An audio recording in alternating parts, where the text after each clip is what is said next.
What's going on, everybody? This is Team America, Dual Threat Outdoors, here with another video. Well, in today's video, I want to talk to you guys about the versatility of a tube.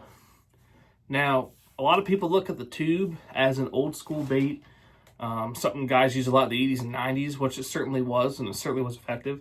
I'm going to tell you right now, the tube is still very effective in modern fishing today. In my lake fishing around here, I always have a tube rig up because lakes, nobody's throwing tubes. Nobody's flipping them, nobody's finessing them, nothing. It's all jigs and Senkos and Texas rig worms and creature baits flipping. Those largemouth, I've never seen a tube. I've caught a lot of 4-pound largemouth over the years in tournaments on a tube, and including my personal best largemouth, my only 5-pounder of the state, on a tube in a tournament. Now, oddly enough, I didn't get lucky that day, but you get the point. It's a great bait.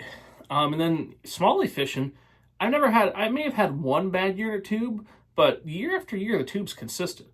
And that's fishing, just finesse, 1/8-ounce jig head, 8-pound fluorocarbon on spinning combo. Very effective technique. I mean, that for the longest time, a 4.7 smallmouth was my biggest bass smallmouth ever on a tube. And the thing with the tube is it gives you that finesse presentation. This happens just to be a River Rock Custom Baits Amber Smash. Great clear watercolor tube. Gives you that finesse presentation, but you're going to get a bigger bite than you will with like a Ned rig or something really micro finessey like that. You're still going to get a little bit better bite than average. So, and the thing with the tube is a lot of guys still throw in the river on smallmouth fisheries, but the thing still works. The thing still works. I mean, I've thrown these for years. It's a great bait. Now, my main way, like I said, is fishing 1/8-ounce finesse head, but another great way is go back to those lakes for largemouth, flipping tube, legend of the sport, I can't think of his name right now. Rick Clunn just retired. He made the flipping tube famous, won some major tournaments doing that. Just either with a peg sinker or slip sinker, it's just something different that bass don't see compared to always seeing the creature baits, the flipping jig, that type of thing. You can also Carolina rig a tube, which I've heard of guys doing. Obviously, you can Texas rig a tube, and you can fish it not just 1/8-ounce finesse, but you can go up to 1/4, 3/8. I've done that before on lakes for smallmouth deep.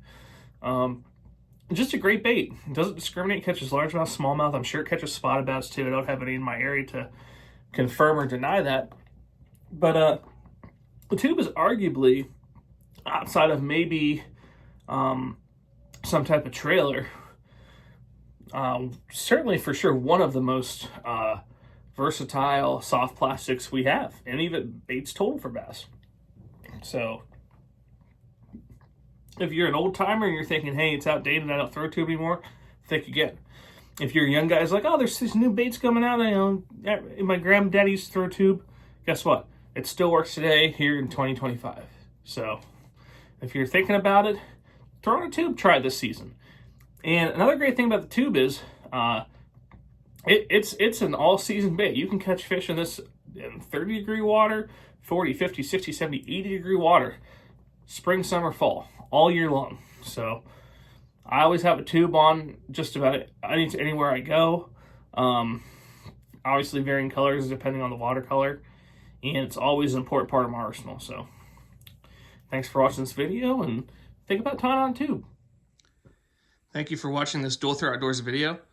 If you like this video, be sure to leave it a like, share with your friends, and subscribe to our channel if you haven't already. Also, be sure to follow us on Facebook and Instagram for more Dual Threat Outdoors content.